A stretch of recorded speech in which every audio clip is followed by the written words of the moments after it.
홍상수 감독님의 우리의 하루를 봤는데요. 제가 워낙에 이제 잠을 못 잔 상태로 극장에 갔기 때문에 중간에 좀 잤습니다. 이거는 영화가 뭐 재미가 없다거나 제가 영화를 싫어해서 잤다기보다 진짜 그냥 물리적으로 너무 피곤했던 상태여서 잔 거였고, 어쨌든 영화는 저는 좋았습니다. 저는 원래 홍상수 감독님 영화를 좋아하니까 영화의 배경이 되는 장소가 크게 두 개로 나눠져서 나오죠. 한쪽은 김민희 님이 선배 집에서 지내는 그 배경이고요. 그리고 한쪽은 기주봉 님이 이제 연기하는 아저씨, 시인으로 나오는데, 그래서 젊은이들이 뭐 인터뷰를 하러 오거나 아니면 자기 개인적인 고민이나 그런 것들을 물어보고 상담하고 얘기를 듣고 싶어서 이렇게 찾아오기도 합니다. 물론 그쪽에 김민희 님이 있는 그쪽 배경에서도 20대 여성이 찾아오죠. 배우가 되고 싶다고 하는 20대 여성이. 그리고 이 두 배경이 연결되는 지점이 여럿 있는데, 보통은 이렇습니다. 뭐 고양이가 한쪽에서는 실제로 나오고 다른 한쪽에서는 얘기로서 나오고, 또 기타는 둘 다 나오죠. 기타를 나중에 김민희 배우가 이제 치고, 그리고 시인이 나오는 배경에서는 기타가 현재 쓰이지는 않지만 한쪽 구석에 놓여 있는데 시인을 찾아온 여자에게 시인이 선물로 주죠. 그리고 라면에 고추장을 넣어 먹는다는 그 설정도 연결이 되고요. 이렇게 조금씩 겹치는 설정이나 사물이나 대상, 행동, 이런 것들이 홍상수 감독님이 이제 세상을 자기가 받아들이는 방식이 좀 반영이 됐다고 저는 생각을 합니다. 세상을 살다 보면 어떤 패턴이 가끔 느껴지고, 어떤 사물이나 어떤 현상을 봤을 때 이게 어떤 의미가 있겠거니, 어떤 확실한 세상의 이치가 있겠거니 라고 생각이 드는 때가 있어도, 사실 그거는 절대적인 게 아닙니다.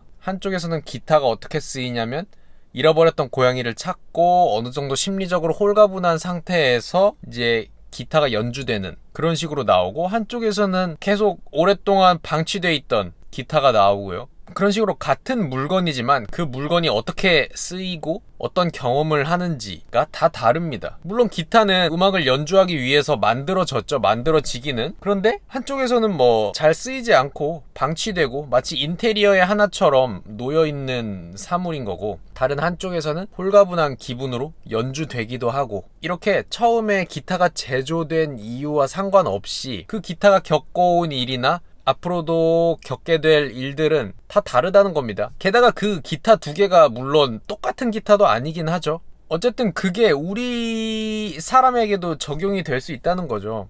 시인을 찾아온 남자가 물어봤듯이 사는 게 뭐냐, 사랑이 뭐냐 해서 물어봤을 때 결국에는 대답이 이런 거잖아요. 그냥 사는 거다. 뭐 자꾸 의미를 부여하려고 하고 어떻게 살아야 할지 어떤 정답이 있거나 해답이 있는 것처럼 자꾸 찾아다니고 고민하고 하지 말고, 결국에는 다 오답이다. 다 오답이니까 그냥 살아라. 어떻게 채우느냐가 중요하다. 저는 이 영화에서 굉장히 홍상수식으로 표현됐다고 저는 느꼈어요. 제가 말했듯이 기타, 뭐 고양이, 라면에 고추장 넣어서 먹는 거 등등, 그렇게 원래의 어떤 쓰임새가 있다고 생각은 하지만, 그리고 어떤 진리가 있다고 생각하지만, 그건 결국엔 오답이 될 수밖에 없습니다. 왜냐면은 모든 사람이 다르고 어떤 절대적인 기준 같은 게 있기가 힘들다는 거죠. 어떤 패턴이 정확하게 있거나 그걸 뭘 정답이라고 생각하면서 살 필요는 없다는 거죠. 물론 그런 어떤 주장을 하는 영화는 아닙니다. 그렇게 홍상수 감독이 주장을 하는 걸 좋아하지도 않을 거고, 저 또한 어떤 영화가 막 강요를 하거나 그러면은 별로 싫은데, 뭐 홍상수 감독님 영화에서는 딱히 강요를 느끼지를 못하고 그냥 항상 편안하고, 어떤 면에서는 투박하고 정겹다고 느끼지만 어떤 면에서 굉장히 세련되게 그 이면에 실크같이 하고 싶은 이야기를 깔아놨습니다. 자, 그러면 이제 라면에 고추장 넣어 먹는 것도 제가 말했던 거랑 일맥상통하는데, 고추장이 보통 라면에 넣어 먹는 식재료는 아니죠. 보통은요. 그런데 또 그게 안 됩니까? 안 되는 건 아니죠. 그러니까 이 시인과 시인을 찾아온 남자가 나누는 대화에서처럼 어떤 진리가 있는 건 아니라는 겁니다. 그 쓰임새가 사람도 이렇게 갑자기 이렇게 태어나가지고 이래저래 숨 쉬면서 이렇게 산답시고 살고 있는데 이렇게 살다 보면은 사실 사회적인 기준이나 어떤 진리라고 여겨지게끔 막 홍수처럼 쏟아지는 정보들에 의해서 자꾸 어떤 기준에 맞춰서 자꾸 생각을 하게 되는 경향이 있습니다. 근데 이 영화에 나오듯이 고추장을 라면에 넣어 먹든 멸치를 찍어 먹든 고추장 찌개를 해 먹든 그거는 처음에 어떤 제조된 이유, 제조된 동기와 상관없이 흘러가게 된다는 겁니다. 고양이도 집을 나가게 될 수도 있는 거고 또 돌아오게 될 수도 있는 거고, 그리고 고양이가 나간 후에 김민희를 찾아온 배우 지망생 20대 여자도 나가죠. 쪽지 하나 남기고, 쪽지 내용이 나오지는 않았습니다만 고양이가 나갔듯이 그 배우 지망생도 나갑니다. 그거는 뭐 배우 지망생이 고양이가 나간 걸 보고 자기도 거기서 영감을 받아서 바로 집을 나가고 또 다른 곳으로 향하고 뭐 그냥 자기 일상생활을 하러 갔을지, 아니면 딱히 뭐 고양이랑 상관없이 그냥 무의식적으로 자기도 이제 갈 때가 돼서 갔든지 그건 알 수 없습니다만, 그렇게 뭔가 나에게 미묘하게 의미가 있어 보이는 것들이 절대적인 건 아니라고 느껴요. 다른 사람에게는 또 완전히 다른 의미로 다가올 수도 있는 거고, 애초에 왜냐면은 의미가 있기 위해서 탄생한 건 아니거든요.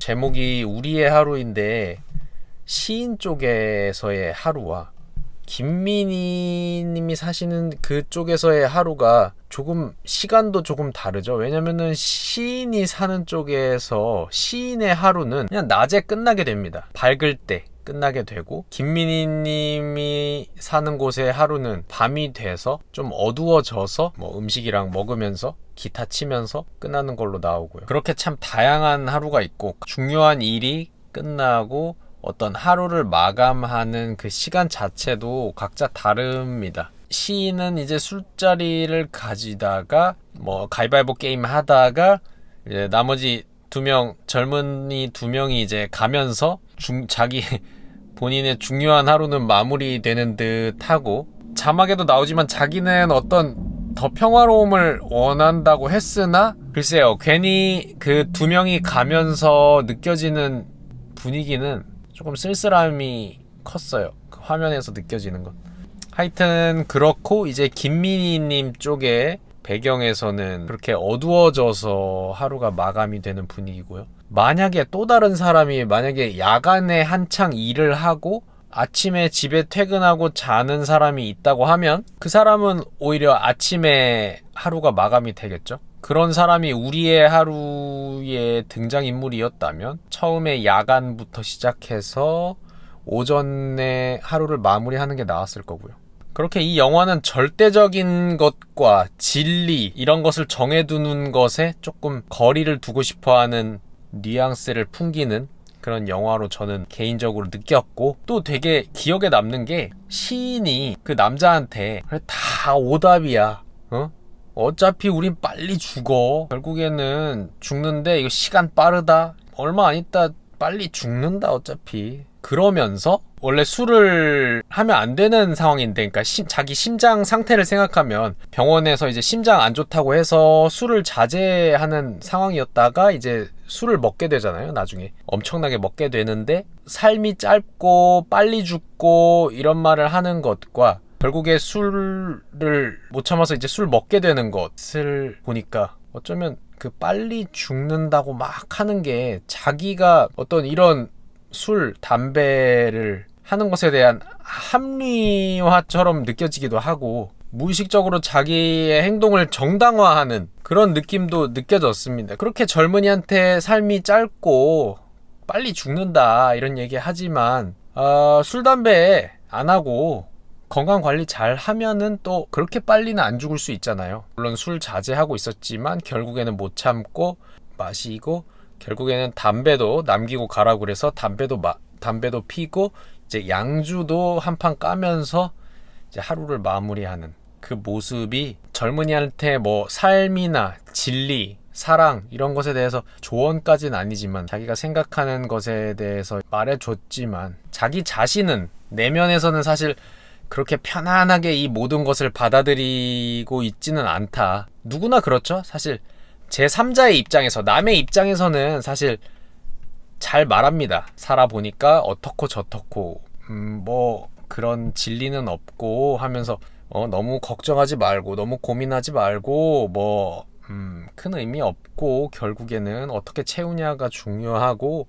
삶은 길지 않고 금방 죽는다, 뭐 이런 얘기를 할 수는 있지만 사실 자기 자신의 삶에서 초연하게 그런 것들을 잘 적용해서 산다는 게 또 쉽지는 않습니다. 삶에 집중하고 아둥바둥 살다 보면은 또 그런 여유를 또 잃게 되죠. 물론 근데 뭐 술, 담배를 떠나서 뭐 교통사고가 나거나 천재지변이 나거나 예상치 못한 상황이 오면은 빨리 죽고 금방 죽는 것이죠. 그래서 정말 삶이 짧고 금방 죽어, 어차피 금방 죽어 하는 게 맞는 말입니다. 그런데 어쨌든 그렇게 말하면서 결국에 이제 술, 담배를 하게 되고 막 하는 게, 그 모습이, 기주봉 님이 연기하는 그 시인의 모습이 재밌고 굉장히 모든 캐릭터가 다 좋았어요. 이번에 우리의 하루가 되게 다들 캐릭터가 귀엽고 곱씹어보고 싶은 장면이나 대사나 이미지들도 꽤 많았고 다 매력이 너무 넘쳐서 좋았고, 여러분도 각자만의 소중한 하루 보내시고요. 행복하시고요. 또 다른 영상으로 또 뵙겠습니다.